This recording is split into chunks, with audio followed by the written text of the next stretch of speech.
Vamos continuar então o nosso neurointensivão aí dessa manhã, né?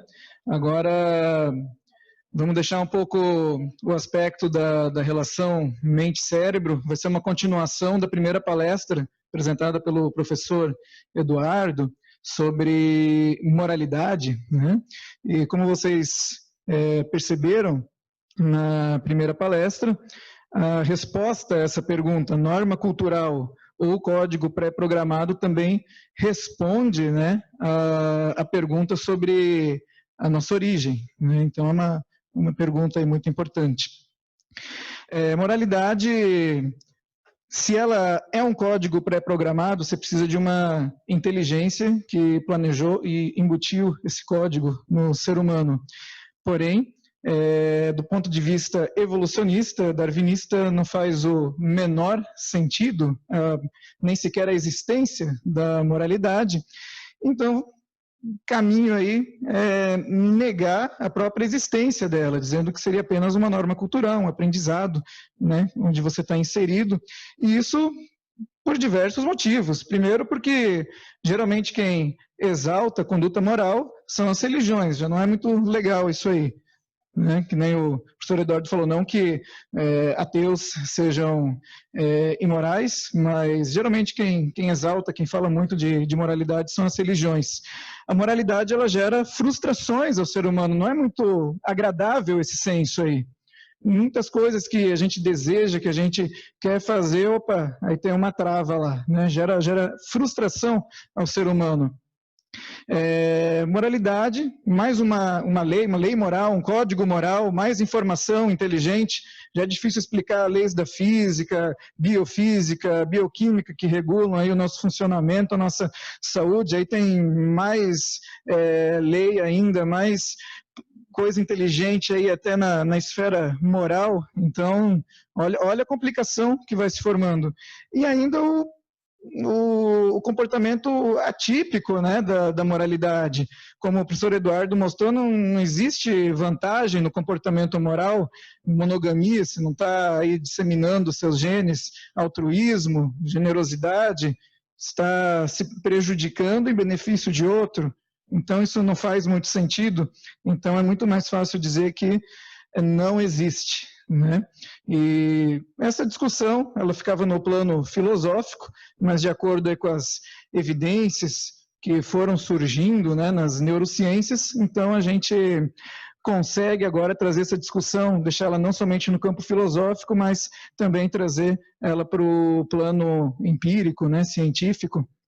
E como então explicar essa percepção de certo e errado? E só fazer uma ressalva que eu sei que tem algumas áreas do conhecimento que tem alguns diferentes conceitos de vida e moralidade, ética. Aqui para a gente na área da biologia é tudo uma coisa só, essa percepção que parece que a gente tem de certo e errado, tá? Só para explicar isso. Então, em algum momento aí desse processo evolutivo, em algum momento aí desses milhões de anos, os seres vivos ali, os hominídeos, né, eles perceberam que era melhor viver em comunidade, era mais vantajoso e, de acordo com a teoria da fantasia, então, eles pegaram ali, tiveram que criar algumas regras, né, de convivência, né, para conseguir viver melhor em comunidade. Então, é uma explicação ali que até parece bonitinha quando a gente olha assim de forma simples, legal, ver comunidade é melhor, então a gente tem que criar umas regras para conseguir conviver e vai ensinando isso de pai para filho, né?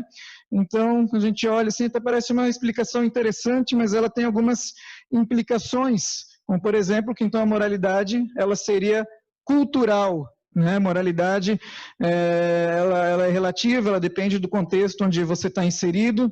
Moralidade seria, então, um conjunto apenas de regras e comportamentos, que uma definição que eu não acho que está de todo errada, mas muito simplista, muito muito parcial, e a moralidade seria apenas uma exaptação da inteligência, ou seja, não existe um módulo moral, cerebral, existe apenas os seres, né, humanos foram ficando cada vez mais inteligentes e inventaram esse código, essa regra, através da sua inteligência. E será que é isso mesmo? Será que poderia ser uma exaptação da inteligência? Hoje em dia, com os avanços, né, das neurociências, a gente já sabe bem que a moralidade ela tem uma regulação muito importante das emoções. Isso já impede de ser apenas uma exaptação da inteligência.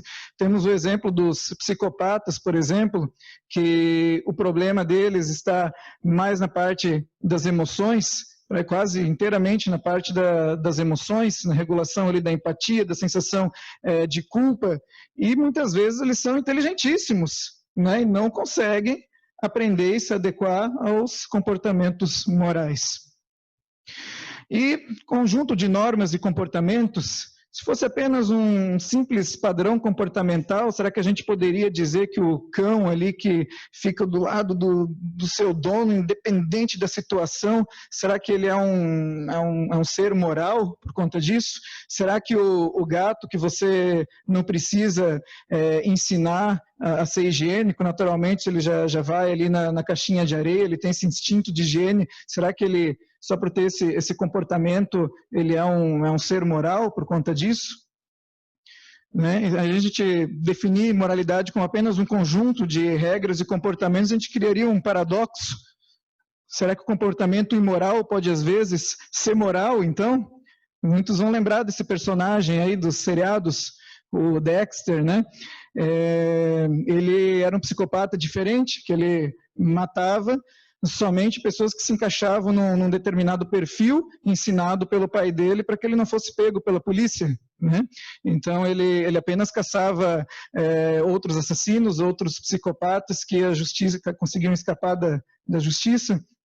Então ele se coloca ali como praticamente um justiceiro, né, caçando outros psicopatas. Então ele está seguindo esse conjunto de regras, né, comportamento, entre aspas, ali fazendo somente o bem. Será que então o comportamento imoral dele poderia ser moral nesse contexto? Né? Então a gente tem um paradoxo com essa definição simplista. E a moralidade ela é muito complexa, ela é um conjunto de sentimentos, raciocínio, reflexão, valores, lembrando que sentimento é diferente de emoção. Sentimento é a capacidade de você interpretar a sua emoção, dar o significado para essa emoção, por que você está sentindo, como orgulho, culpa, compaixão, vergonha. Inclui valores, pureza, justiça, integridade, lealdade, não maleficência, indignação, né, com a injustiça também, por exemplo. Você é capaz, você tem que raciocinar, avaliar as consequências das atitudes. Então, moralidade é uma construção de diversas outras funções. E será que seria, então, apenas um aprendizado cultural? Essa questão já há mais de um século aí já começou a cair por terra. Tem um caso muito famoso dentro da psicologia, psiquiatria, neurologia, que é o caso do Phineas Gage. Phineas Gage, muitos já conhecem a história, ele era um trabalhador norte-americano que em 1848 ele sofreu um acidente no trabalho, uma estaca de ferro voou em direção ao rosto dele, atravessou o rosto, saiu por cima da cabeça, voou longe ainda a estaca, e por incrível que pareça, esse cara sobreviveu ao acidente. 4 meses depois, ele já estava quase que praticamente ali, totalmente recuperado, e com todas as suas faculdades intelectuais preservadas, todos os sentidos preservados, todos os movimentos preservados, mas as pessoas logo perceberam que ele tinha mudado drasticamente a personalidade dele. Ele agora era uma pessoa muito agressiva. Antes ele era reconhecido pela sua capacidade de liderança, companheirismo, ele até tinha sido promovido no trabalho dele, conta a história, e agora ele é uma pessoa agressiva, obscena, incapaz de controlar esses comportamentos. Até o médico que descreveu o caso relatou que ele se tornou um blasfemador, que ele ficava extremamente revoltado com aquilo que não estava exatamente de acordo com os desejos dele. Depois que ele morreu, eles exumaram o corpo e viram que ele tinha perdido uma região do cérebro localizada, vou mostrar com mais detalhes daqui a pouco, mas no lobo frontal, chamada de córtex pré-frontal, ele tinha perdido o lado esquerdo do córtex pré-frontal, ele não conseguia mais exercer comportamentos morais em muitos aspectos, ele conseguia apenas exercer o comportamento imoral. E isso não foi somente esse caso. Ao longo da história, esses casos eles foram sendo observados. Aqui tenho uma imagem de uma ressonância magnética. Então aqui a região posterior, né, está fatiado assim, a gente está como se estivesse olhando de cima para baixo, de baixo para cima. Então aqui a gente tem uma imagem de ressonância magnética. Essas áreas aqui, mais cinza claro, são a massa encefálica, né? São os nossos neurônios e algumas outras células que compõem o nosso cérebro. E aqui, na parte de trás, você vê como tem pequenas entradinhas aqui, ó. Isso é normal, é natural a gente ter esses sulcos, né? Essa parte preta é líquido, né? É líquor.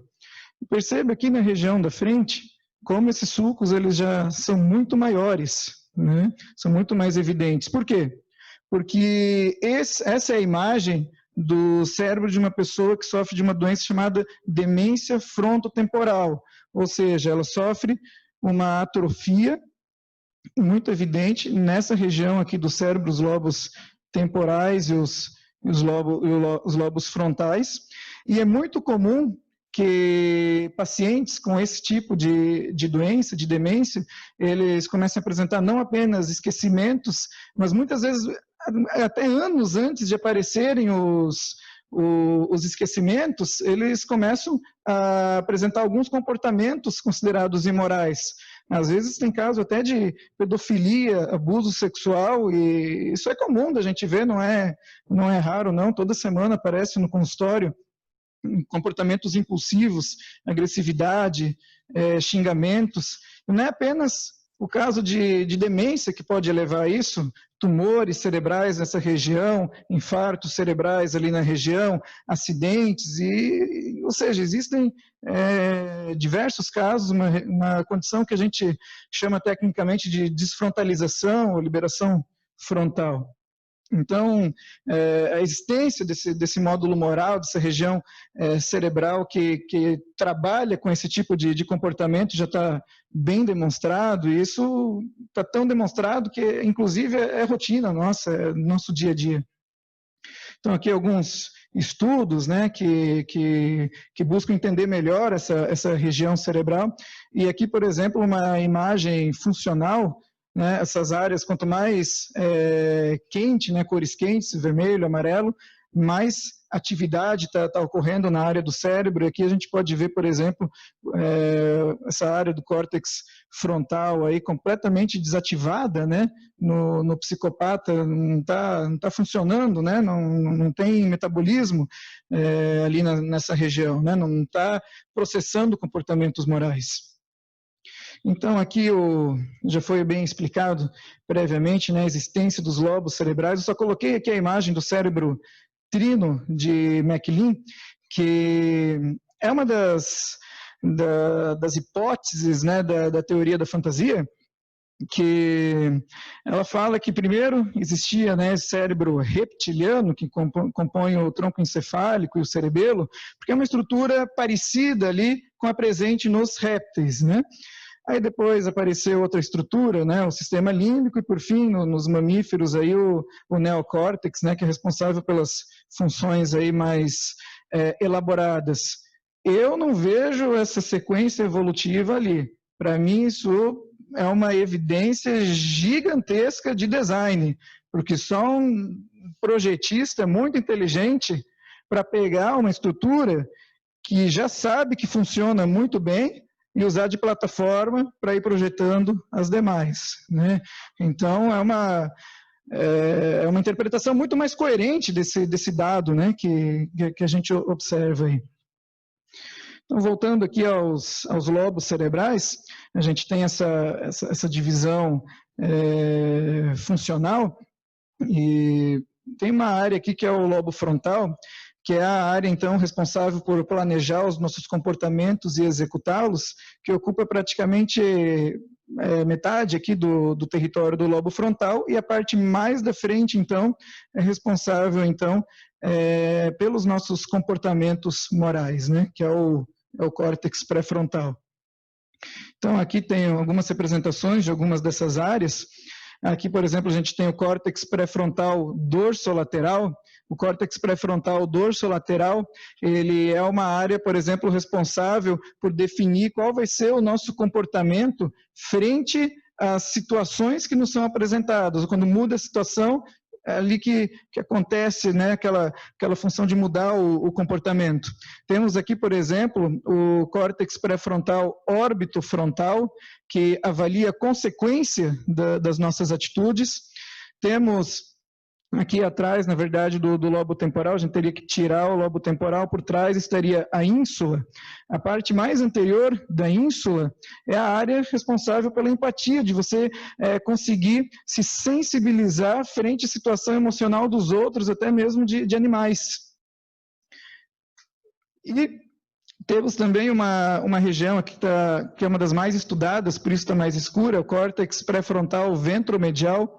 É aqui que acontece a regulação da razão e da emoção no processamento do comportamento moral. E uma área muito importante também aqui, que é a amígdala, né, que é uma área responsável pelo aprendizado de comportamentos, mas que também pode ser a nossa destruição, né, porque a gente aprende aqui pelo senso de prazer, recompensa. Então, quando você pega e não executa a atitude moral e executa, por exemplo, uma atitude considerada imoral, e você vê que nada de ruim acontece, que foi até bom, então, ali a amígdala, né, grava isso aí, e você começa a ter cada vez mais facilidade de executar algo imoral, vai destruindo, né, o código moral, né, já pré-programado, inato, né, que nem o professor Eduardo demonstrou. O que chama muito atenção, que é muito interessante, é que comportamentos imorais, eles também podem causar lesão nessas regiões do cérebro, né, especialmente no córtex pré-frontal. Então, que não é novidade para ninguém, uso de drogas, né, dependência, né, de álcool, consumo de pornografia também já está relacionado a lesões cerebrais, contemplação da violência, né, no caso do estudo coloquei aqui através de jogos, né, violentos. O que isso demonstra para a gente? Que o nosso cérebro ele não foi projetado para executar este tipo de comportamento, senão não seria lesionado. É que nem, por exemplo, o nosso pulmão foi projetado para respirar puro. Você inalar monóxido de carbono, você vai sufocar, vai asfixiar, vai causar lesão, tabaco, né? E se os comportamentos imorais eles causam lesão no nosso cérebro, isso mostra que de fato existe uma forma pelo qual ele foi planejado para funcionar, né? Isso é muito interessante. Então, será que existe um código moral pré-programado? Por anos, cientistas e filósofos propuseram um sexto sentido humano para a moralidade. Recentemente, há evidências crescentes de que existe, de fato, uma rede moral intrínseca. Isso já não é mais novidade na neurociência, já é um fato bem estabelecido, mas que tem muita coisa para descobrir ali ainda, né, com certeza. Quais são as características pré-definidas das possibilidades que consideramos? Notavelmente, encontramos uma tendência pré-definida para representar ações imorais ou irracionais como sendo impossíveis. Esse é um estudo muito interessante realizado pelo Departamento de Psicologia da Universidade de Harvard, que eles demonstraram que o nosso cérebro ele interpreta atitudes imorais como sendo impossíveis. Eles pegaram um grupo controle, deram um questionário de algumas situações, com algumas alternativas de como eles resolveriam a situação, e colocaram no grupo controle sempre uma alternativa impossível. Os padrões encontrados no outro grupo, onde eles substituíram a alternativa impossível por uma alternativa imoral, as reações foram idênticas às reações, né, do grupo controle em relação à alternativa impossível. Isso não quer dizer que você não possa executar, mas vai ter que forçar, né? Então, existe então um código moral pré-programado, inerente ao ser humano, intrínseco? Com certeza, inclusive existe uma grande estrutura cerebral, o córtex pré-frontal, que ocupa 1/3 de todo o córtex cerebral, só para isso aí. O comportamento imoral é nocivo, ou seja, de fato, né, nós não somos preparados para esse tipo de comportamento, não fomos planejados para ele, e inclusive o cérebro considera a imoralidade como impossível, né, os nossos pensamentos funcionam dessa forma. Bom, pensa que, então provamos ali, né, com córtex pré-frontal, temos um módulo moral, isso já tem que ser pré-existente, né, não teria como o ser humano inventar isso, uma vez que já é uma característica prévia, né, do ser humano. Porém, aí o darwinista, ele nunca sossega, né, ele não, já que tem uma estrutura ali, então ela evoluiu como evoluiu todo o resto aí, né, do corpo humano. Então, só mais uma coisinha simples aí para evoluir, né? Então, o que acontece no neocórtex? Acontece que ele não poderia simplesmente ir aparecendo por cima naquela teoria do cérebro trino, né, de MacLean, como uma massa de bolo que vai fermentando uma estrutura por cima da outra e vai aumentando. Não tem como ser assim, porque o neocórtex, ele possui essas regiões extremamente especializadas e elas são muito diferentes entre espécies de seres vivos muito próximas, né, entre si na escala evolutiva. Então, o que eles pensaram? Não, então já que não teria como ir evoluindo, aparecendo assim por cima, então é óbvio que foi diferente, é óbvio que cada região específica do neocórtex, ela pode evoluir independentemente de outra estrutura. Né? Tudo muito simples, né? Você dá o tempo ali, as coisas vão acontecendo, é um milagre, é mágica, mágica fascina, né? Você explicou aqui, então, praticamente é um show de autoilusão. O problema é que essa teoria, chamada teoria do mosaico, de que essas estruturas elas poderiam evoluir independentemente uma das outras, é uma explicação que precisa ser assim do ponto de vista evolucionista, mas que é impossível de explicar. Por exemplo, por que espécies sobre as mesmas pressões seletivas desenvolveram cérebros tão diferentes um do outro? Em tão pouco tempo, mesmo nos padrões de milhões de anos, como estruturas interdependentes, hoje em dia a gente já sabe como essas áreas são extremamente conectadas, como elas poderiam evoluir uma isoladamente da outra. Se você modifica uma, você automaticamente modifica a outra, não tem como isso acontecer de forma isolada. Os cérebros, eles parecem ser completamente funcionais e proporcionais. Você tem a espécie, não parece que tem uma área de cérebro sobrando, que está desaparecendo, ou que está evoluindo, parece tudo proporcional em relação às funções que o organismo vivo pode desempenhar. E seriam necessários alguns saltos evolutivos, assim, mirabolantes, intransponíveis, que nem de foguete, né? Eles conseguiriam dar esse salto ao longo de milhões de anos. Então, por exemplo, o neocórtex do ser humano é praticamente 3 vezes maior que do chimpanzé, e apesar do lobo frontal ser mais ou menos do mesmo tamanho do ser humano e do chimpanzé, o córtex pré-frontal, que é a região ali da moralidade, é 3 vezes maior que do chimpanzé. Isso é um abismo muito grande, apenas uma ramificação evolutiva A gente tem um ancestral comum, seria, né, o primo mais próximo, Deus me livre de ser primo do chimpanzé, mas são bonitinhos, acho engraçados, uma maravilha, quem planejou o chimpanzé é muito bem-humorado, mas é muito pouco tempo, tem apenas uma ramificação para dar um salto evolutivo desse. A diferença do cérebro de um macaco para o cérebro de um ser humano é praticamente a mesma de uma lesma, do cérebro de uma lesma para o de um camundongo. É o que dizem os artigos evolucionistas.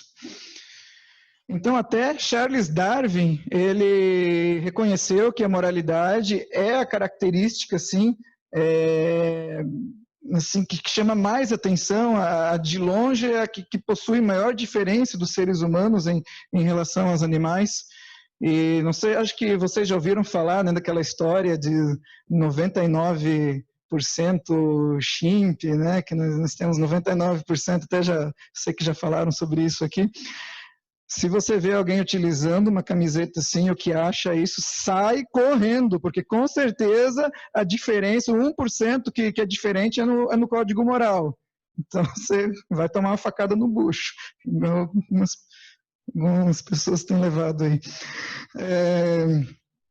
Os mecanismos do neurodesenvolvimento, segundo uma revisão sistemática de 2016, evolucionista, frequentemente implica uma sucessão de eventos interdependentes e algumas mudanças podem ser difíceis, se não impossíveis de produzir, né? Então, a revisão sugere que tem que formular uma nova explicação para a origem, para a formação do neocórtex, só que ele também não dá nenhuma hipótese nova, né? Não tem, não existe.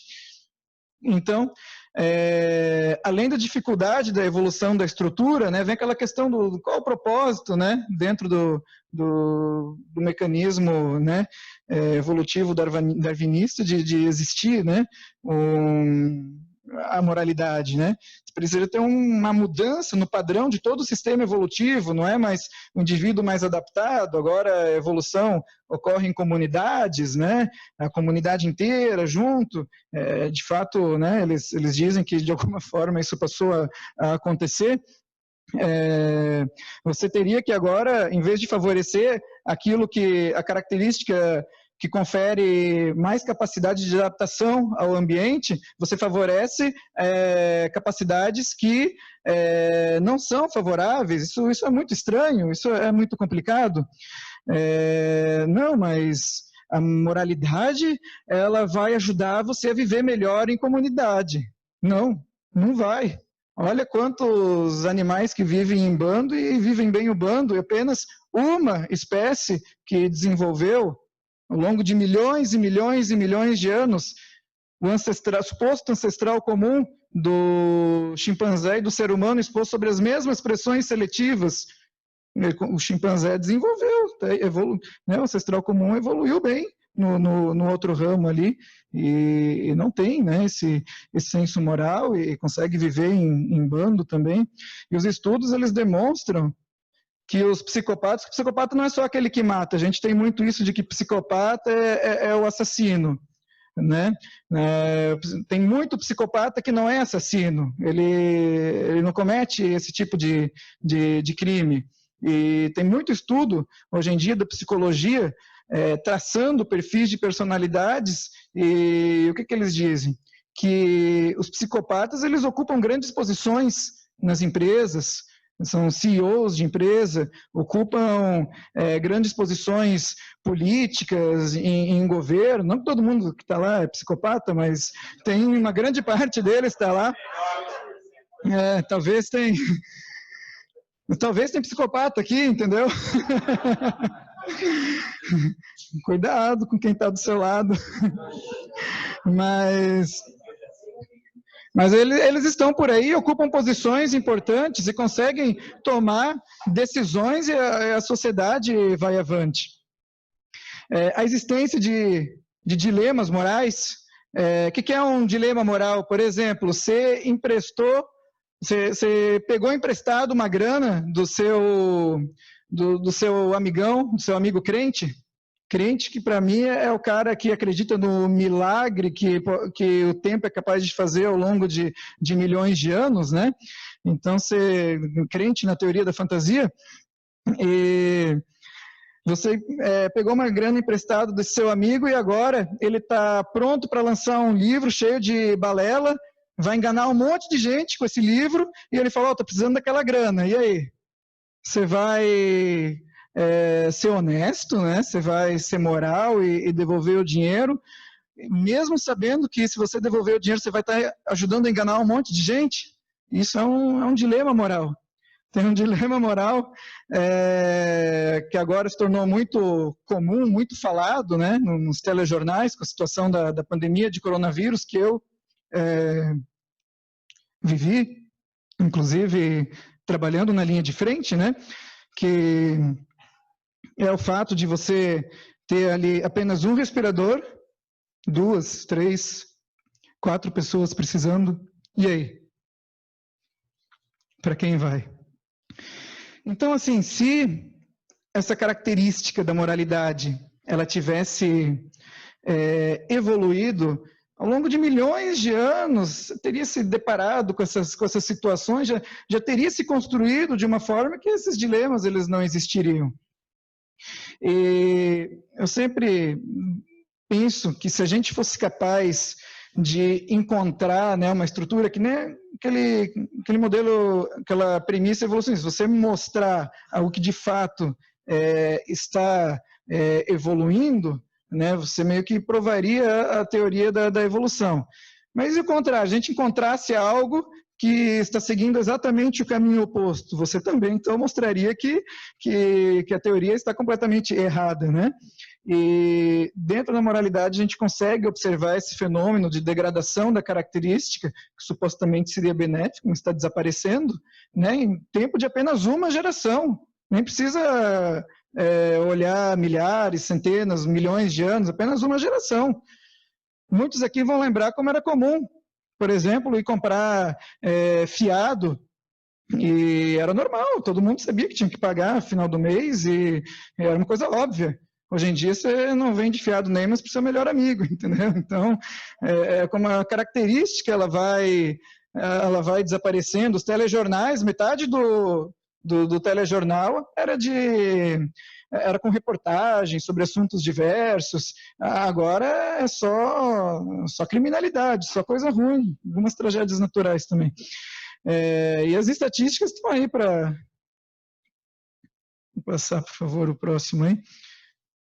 Deu uma travada. Foi.